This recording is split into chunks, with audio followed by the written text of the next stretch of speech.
Nobody noticed Earl Bennett. That was the strange thing about driving a truck across America. Earl carried food to cities, medicine to hospitals, machine parts to factories, and sometimes even Christmas toys to stores before December. Millions of people depended on trucks like his. But almost nobody ever looked at the man behind the wheel. To most people, Earl was just another old semi on the highway, another pair of headlights at midnight, another tired driver buying black coffee at a gas station. Earl was 58 years old, divorced, quiet, and so used to being alone that sometimes he spoke to his truck just to hear a voice. The truck's name was Mabel. She was old, red, loud, and had a dashboard that rattled whenever Earl drove faster than 65. Earl loved her anyway, because Mabel had stayed when everyone else left. His daughter, Lily, had not spoken to him in almost 3 years. His ex-wife had moved to Oregon. His friends had slowly become numbers he never called. And the road, the endless road, became the only place where Earl knew what to do with himself. Drive, refuel, sleep, repeat. That was his life. Until one night, on a lonely stretch of Highway 50 in Nevada, Earl Bennett found something that was not from Earth. It happened at 1:43 in the morning. The desert was black, the stars were bright, and Earl was fighting sleep with gas station coffee that tasted like burned pennies. His radio had been dead for 20 miles. Only static came through the speakers. Then, a soft blue light flashed across the windshield. Earl frowned. At first, he thought it was lightning, but the sky was clear. The light flashed again, this time brighter. Mabel's engine coughed. The headlights flickered, and something small fell from the sky ahead of him, landing in the middle of the road. Earl slammed the brakes. The truck screamed across the pavement. Coffee flew into the air. A bag of beef jerky hit him in the face. Mabel stopped only a few feet from the object. Earl sat frozen, breathing hard. Then he looked through the windshield. In the middle of the highway, smoking slightly, was a tiny silver pod, about the size of a cooler. Earl stared at it, then at the empty desert, then back at the pod. "Nope," he said. He put the truck in reverse, but before he could move, the pod made a sound, a tiny sound, not mechanical, not an alarm, a whimper. Earl's hand stopped on the gear shift. He knew that sound. It was the sound of something small, hurt, and scared. He sighed. Of course. He grabbed his flashlight, stepped down from the cab, and walked toward the smoking pod. The desert wind moved around him. Everything was too quiet. When Earl reached the pod, he saw a crack across the top. Blue light leaked from inside. He tapped it with the flashlight. The pod clicked. The lid opened, and something looked up at him. Earl froze. Inside the pod, curled in a nest of glowing wires, was a creature no bigger than a house cat. It had soft gray-blue skin, 2 large golden eyes, 4 tiny paws, and a tail that glowed at the tip like a little star. 2 small ear-like fins trembled on its head. It blinked at Earl, then sneezed. A tiny spark shot from its nose and burned a hole in Earl's sleeve. Earl stared at the hole, then at the creature. "Well," he muttered, "that's new." The creature made another weak whimper. Earl looked down the highway. Empty. No cars, no people, no explanation. He should have called someone. The police, the military, NASA, anyone. But the creature was shaking, and Earl Bennett had spent enough years alone to recognize loneliness in any language. So he took off his jacket, wrapped it around the tiny alien, and lifted it gently. The creature curled against his chest. Its glowing tail flickered once. Then it fell asleep. Earl looked up at the stars. "I'm too old for this." Then he carried the alien back to his truck. Inside the cab, Earl placed the creature on the passenger seat. The alien immediately woke up, looked at him, and made a soft chirping sound. Earl pointed a finger at it. "Do not melt anything." The creature chirped again, then licked the dashboard. Mabel's radio suddenly came back to life. A country song blasted at full volume. Earl jumped so hard he hit his head on the roof. The alien seemed delighted. It slapped both tiny paws on the dashboard. The windshield wipers turned on. The heater blasted hot air. The horn honked twice. Earl grabbed the creature and held it up. "No. Bad, whatever you are." The creature stared at him with huge golden eyes, then made the saddest little sound Earl had ever heard. Earl paused. "Don't do that." It did it again. Earl sighed. "Fine, but no touching buttons." The creature touched a button. Mabel's seat moved backward. Earl closed his eyes. This is going to be a long night. He needed to give it a name. He could not keep calling it whatever you are. After 10 minutes of driving, the creature crawled into his lunch bag, ate 2 crackers, rejected a pickle, and fell asleep inside an empty potato chip bag. Earl looked over. The bag moved slightly with each tiny breath. He smiled despite himself. "You look like a nugget." The creature opened one eye. Its tail glowed brighter. Earl nodded. "Nugget it is." By sunrise, Earl reached a small truck stop outside Ely, Nevada. He parked behind the diner, far away from other trucks. Nugget was asleep inside his jacket. Earl needed coffee and answers. He got coffee first. Inside the diner, a waitress named Marcy filled his cup. "You look terrible, Earl. I found a space cat." Marcy stared at him. Earl took the coffee. "I said that out loud, didn't I?" Marcy nodded slowly. "Long night? You have no idea." From outside, Mabel's horn honked. Once, twice. Then the truck's headlights flashed in perfect rhythm. Earl looked through the window. Nugget was standing on the steering wheel. Marcy leaned beside him. "Your truck doing that by itself." Earl paid for the coffee and started walking out. Electrical problem. The horn played 3 notes. Marcy frowned. Was that happy birthday? Earl walked faster. Back in the truck, Nugget was very proud. Earl climbed into the cab and pointed at him. "We are trying to be invisible," Nugget chirped happily. The radio turned on again. A news broadcast crackled through. "Reports continue this morning of unusual blue lights over rural Nevada. Officials say the event was likely a meteor shower." Earl stared at the radio. Nugget stared too. Then the creature's ears flattened. For the first time, it looked afraid. Earl noticed. "What is it?" The radio changed stations by itself. Static filled the cab. Then a voice came through. Not human. Cold. Metallic. Searching. Nugget hissed. Its tiny body glowed blue. Every light on Mabel's dashboard flickered. The strange voice spoke again. "Beacon detected." Earl's stomach sank. That did not sound like a meteor shower.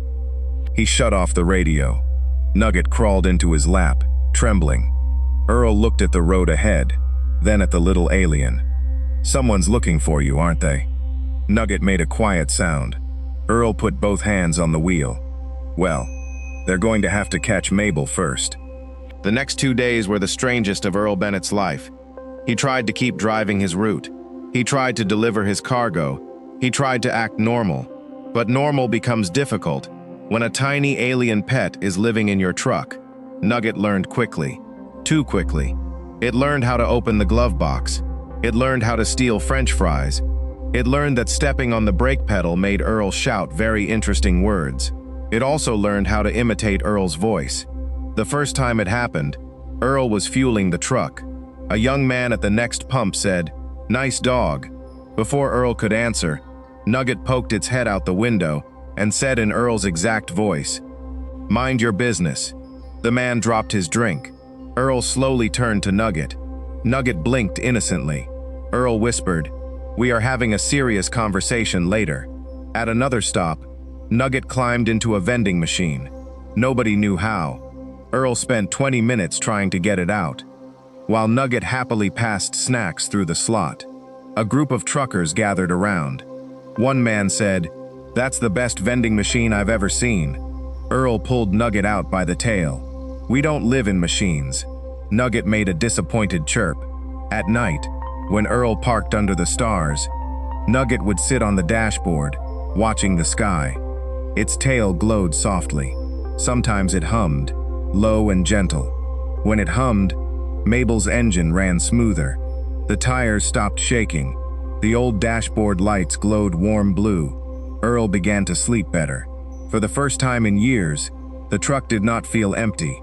One evening, Outside a rest area in Utah, Earl took out his phone. He opened Lily's contact, his daughter. He stared at her name for a long time. Nugget climbed onto his shoulder. It looked at the phone, then at Earl. Then it pressed one tiny paw on the screen. The phone called Lily. Earl panicked. No, no, no. The call connected. A woman's voice came through. Dad? Earl froze. Nugget froze too. For 3 seconds, nobody spoke. Then Earl said, "Hi, sweetheart." Lily was quiet. Then, "Is everything okay?" Earl looked at Nugget. The tiny alien tilted its head. Earl almost told the truth, that he had found a glowing alien creature from space, that someone or something was hunting it, that for the first time in years, he did not feel completely alone. Instead, he said, "I just wanted to hear your voice." There was a long silence. Then Lily said softly, "I'm glad you called." Earl looked away. His eyes burned. Nugget pressed its head against his cheek. That night, Earl decided he would protect Nugget no matter what. He did not know why the creature had come to Earth. He did not know who was hunting it. He only knew one thing: it trusted him, and that was enough. But trust has a way of drawing danger closer. The next morning, 3 black SUVs appeared behind Mabel on the highway. No license plates, tinted windows, moving too smoothly. Earl watched them in the mirror. Nugget stood on the passenger seat. Its fur-like skin bristled. Earl muttered, "I don't suppose those are friends of yours." Nugget growled. The radio turned on by itself. The cold metallic voice returned. "Guardian seed located." Earl frowned. "Guardian seed?" The voice continued. "Retrieve before planetary awakening." Earl's hands tightened on the wheel. One SUV moved into the left lane. Another moved to the right. The third stayed behind. They were boxing him in. Earl looked at Nugget. Nugget looked at Earl. Earl smiled. "Mabel and I have been through worse." That was not true, but it sounded good. He slammed the gas pedal. Mabel roared. The old truck surged forward. The SUVs followed. Down the desert highway they raced, past red cliffs, dust clouds, and warning signs nobody had time to read. Nugget jumped onto the dashboard. Its tail glowed bright blue. Mabel's engine screamed, then smoothed out, then became something else. The truck leaped forward like it had dropped 30 years of age. Earl's eyes widened. "Mabel?" The speedometer passed 90, then 100. Earl shouted, "Nugget, what did you do?" Nugget chirped proudly. Behind them, one SUV's engine exploded in blue sparks. Another swerved into the sand. The third kept chasing. A black drone rose from its roof. It locked onto the truck. Earl saw it in the mirror. "Oh, come on!" The drone fired a red beam. Nugget jumped in front of Earl, opened its tiny mouth, and screamed. Not loud. High. Pure. A blue shockwave burst from its body. The red beam shattered. The drone fell from the sky. Earl stared at the tiny creature. Nugget shook itself, then sneezed. Another spark burned a hole in the dashboard. Earl nodded slowly. "Okay, you're not a space cat." The truck kept moving. Far behind them, the last SUV stopped. But the danger was not over, because high above Earth, something much larger had heard Nugget scream. That afternoon, Earl pulled into an abandoned way station. He needed to think. Nugget sat on the hood of Mabel, watching clouds gather over the desert. Earl opened the radio panel, because the strange voice kept coming through the speakers even when the radio was off. Inside the panel, blue light pulsed. Not from the truck, from Nugget. Earl turned toward the creature. "What are you really?" Nugget looked at him. Its golden eyes shimmered. Then it touched the truck's antenna with its tail. The world changed. Earl was no longer standing at the way station. He was seeing stars, thousands of them. A memory or a message. He saw a planet covered in oceans of blue light. He saw creatures like Nugget, larger, graceful, glowing in the skies like living comets. He saw them traveling from world to world, not to conquer, but to protect young planets. They were called Luminari, living guardians. Each young luminary was sent to a world before it faced its first cosmic threat. They bonded with one protector, one ordinary life form, chosen not for power, but for compassion. Earl saw Earth from space, small, blue, beautiful. Then he saw darkness moving toward it, a swarm of black ships, like metal insects crossing the stars. The scavenger swarm. They consumed young worlds before those worlds could defend themselves. Nugget had been sent to awaken Earth's hidden shield, but its pod was damaged. It crashed early, and if Earl had not stopped, Nugget would have died on the road. The vision ended. Earl stumbled backward. Nugget watched him quietly. Earl whispered, "You came here to protect us." Nugget chirped softly. Earl looked up at the sky. Dark clouds were moving too fast. Not clouds, ships. Hundreds of tiny black shapes entering the atmosphere. Earl felt fear rise in his chest. He was not a soldier. He was not young. He was not special. He was a lonely truck driver with bad knees, an old semi, and a tiny alien pet that liked potato chips. But when Nugget crawled into his arms, shaking, Earl held it close. "You picked the wrong old man," he said. Then he smiled. "But I guess you're stuck with me." The first ships arrived at sunset.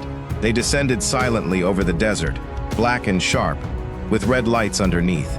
A signal blasted through every radio frequency. "Guardian Seed will be surrendered." Earl stood in front of Mabel. Nugget sat on his shoulder. The wind whipped dust across the empty highway. Earl looked up and shouted, "No!" The ships did not care. Red beams fired at the road. The pavement exploded. Earl ran for the truck. Mabel's engine roared before he even turned the key. Nugget leaped to the dashboard. Blue symbols appeared across the windshield.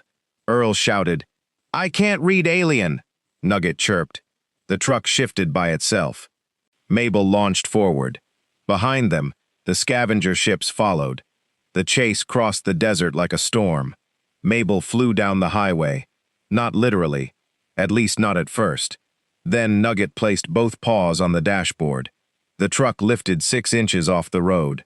Earl looked down, then screamed, "Mabel is not supposed to do that!"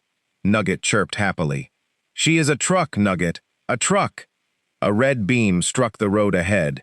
Mabel swerved around it. Another beam hit a cliff wall, sending rocks crashing down. Earl drove through the dust, barely seeing anything. Then the radio crackled. A familiar human voice came through. "Dad?" Earl's heart stopped. "Lily?" Her voice shook. "Dad, what is happening?" "The news says there are objects over Nevada. Your location is on my phone. Are you there?" Earl wanted to lie.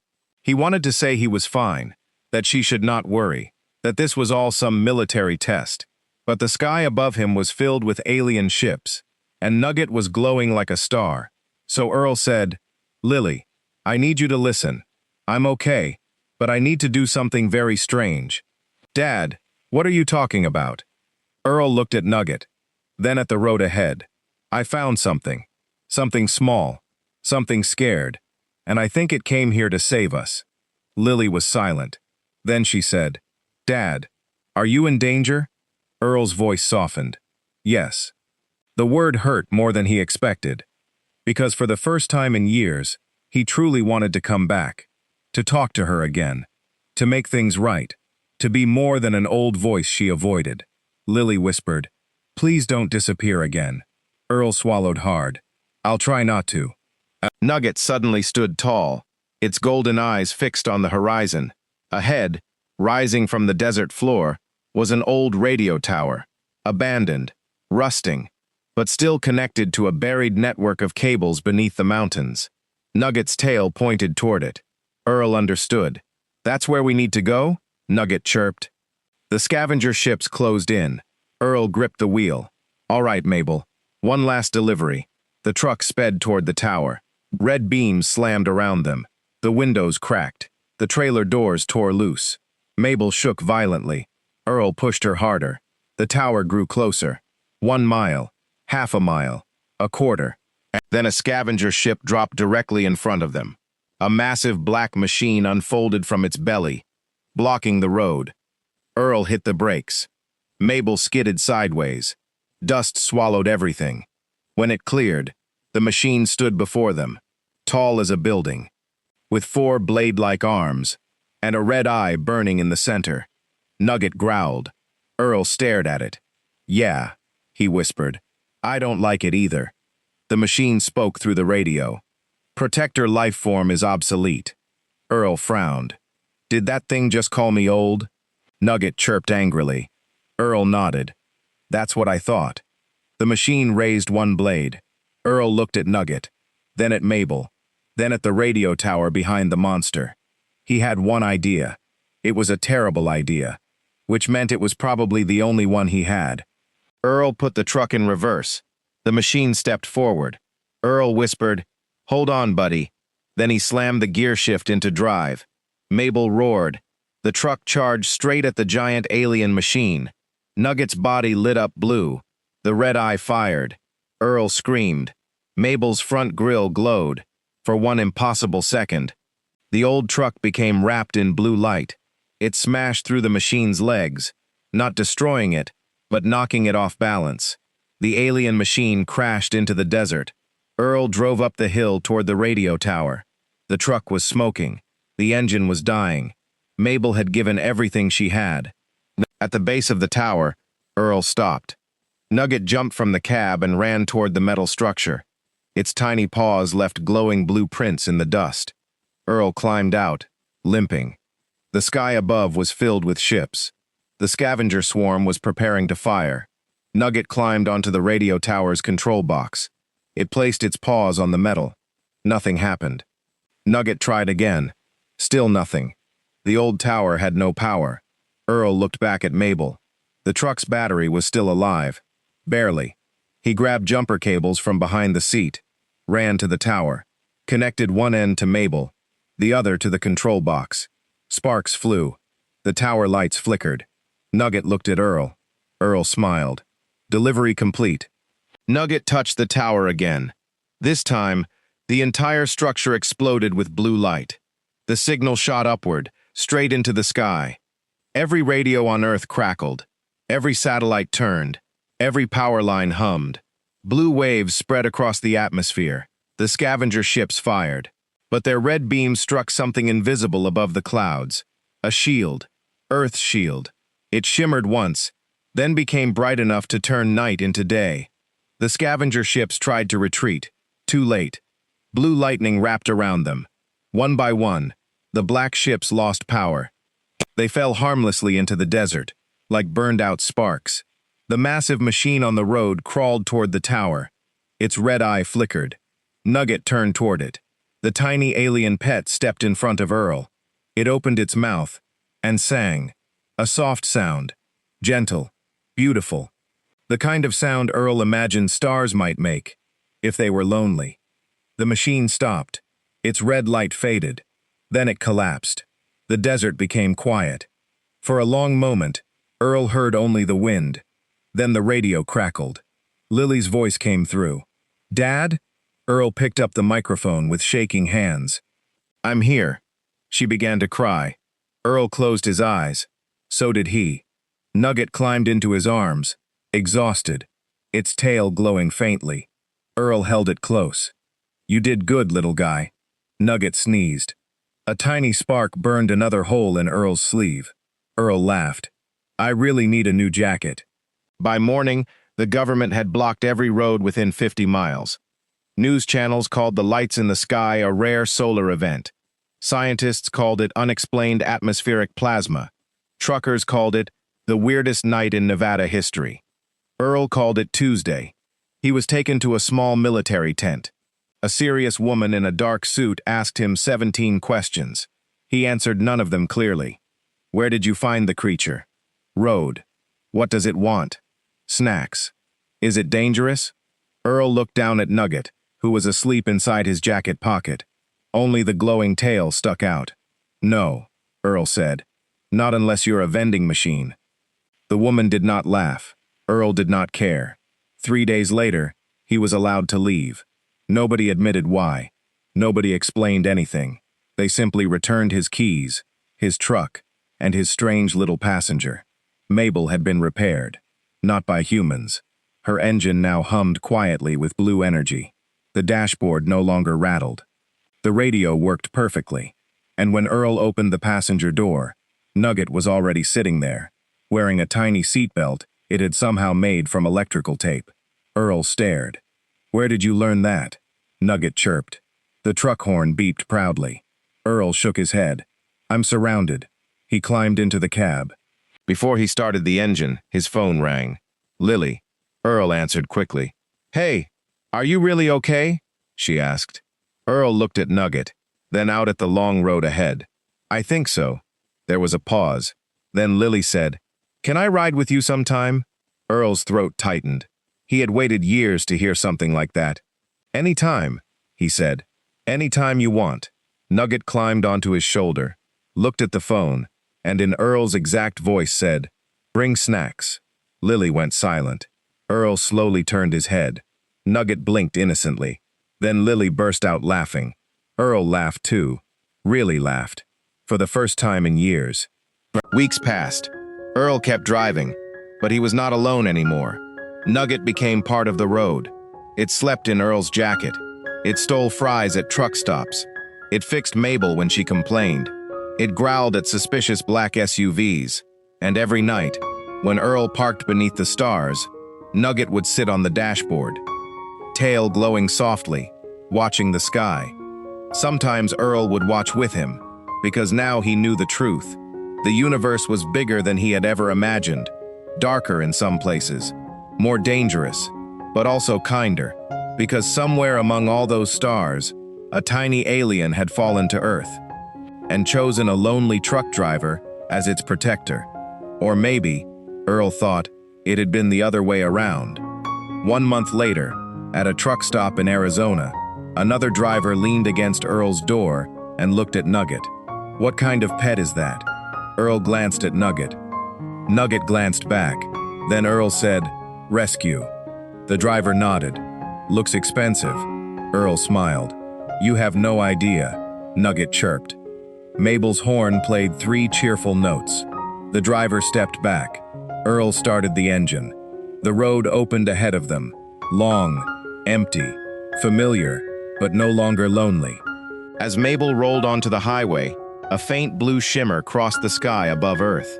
The shield was still there, quiet, invisible, watching, and in the passenger seat, a tiny alien pet curled up inside a potato chip bag, sleeping peacefully after saving the world.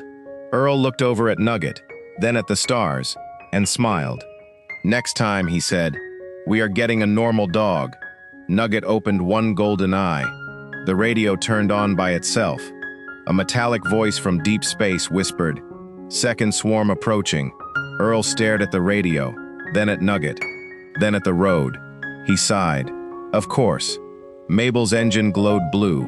Nugget climbed onto the dashboard, and together, the lonely truck driver, the old red semi, and the tiny alien pet drove into the night, ready to protect Earth again.